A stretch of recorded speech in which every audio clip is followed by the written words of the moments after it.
Chicks like you, give us a good name, use your body for the fame game. Бьорн Улваеус и Бени Андерсон, познатите композитори и изведувачи на уште попознатата шведска група ABBA, напишаа песна за овогодинешното издание на Евровизија, кое ќе се одржува токму во Шведска.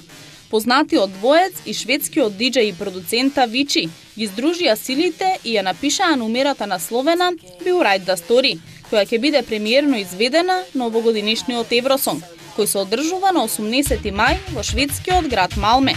Воедно 6-ти пат оваа манифестација да се одржува во Шведска.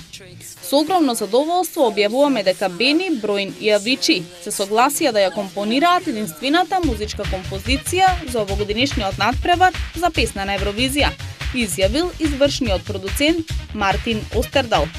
Бьорн и Бени заедно со колешките Агнета и Фрида беа заедно повеќе децении во легендарната група ABBA, која патот кон популарноста го започна токму со победата на Евросонг во 1974 година со песната Waterloo. Минатата година компилацијата од најголемите хитови на групата, насловена Gold, беше прогласена за најпродаваното CD издание на сите времења во Велика Британија, со тираж од импресивни 4 милиони примероци. А во светски рамки се проценува дека ABBA има продадено неверојатни преку 370 милиони примероци од своите албуми и синглови. Таткото на покојната пејачка Еми Вајнхаус бил незадоволен од верзијата на песната на неговата ќерка Back to Black, која ја сними поп дивата Бионсе. Миш Вајнхаус тврди дека никој од него не побарал дозвола за да се сними оваа верзија која се појави во филмот The Great Gatsby во изведба токму на Бионсе. Ке мора да платат за таа привилегија. Не знам точно за колку пари станува збор, но сум сигурен дека ќе биде голема сума, изјавил Мич за американските медиуми. Во меѓувреме, таткото на пејачката, која почина во 2011 година од труење со алкохол, работи на незинниот постхумен албум кој ќе биде насловен Лионес. Ако сакате да јадете брза храна, размислете за менување на навиките, бидејќи најновото истражување покажува дека таквата храна го менува мозокот.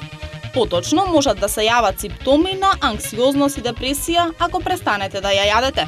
Научници од Универзитетот Монтреал спровеле истражување со глувци кои ги хранеле со нездрава храна, а потоа ги набљудувале реакциите на нивните мозоци. Воочиле симптоми слични на депресија кога престанале да им даваат нездрава храна. Целиот случај го повториле и со здрава храна, но такви последици немало. Химикалите кои се менуваат под влијание на исхраната се поврзани со депресија. Промена на начинот на исхрана предизвикува појава на симптоми кои се многу слични на анксиозност и депресија.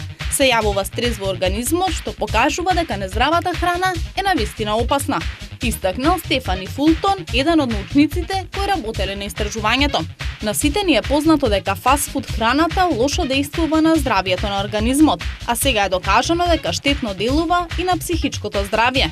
Иако тестирањето е спроведено на глувци, се верува дека нездравата храна слично дејство има и кај луѓето, што до некаде докажале и некои други истражувања. Пилатесот е уникатен режим на вежбање, каде што целта не е само да се изгубат одреден број на килограми. Идејата е да се зацврстат и оформат мускулите, да се добие убава форма на телото и флексибилност, преку најразлични специализирани движења, позиции и вежби. Телото се здобива со потребната физичка активност, се согоруваат калориите, зацврстуваат мускулите и се зголемува флексибилноста на телото и подобрување на неговата фигура, а со тоа се подобрува и надворешниот изглед. Со пилатесот се вежба целото тело, а најмногу внимание се посветува на големата група на мускули во средиштето на телото, долниот дел од грбот, колковите и задникот.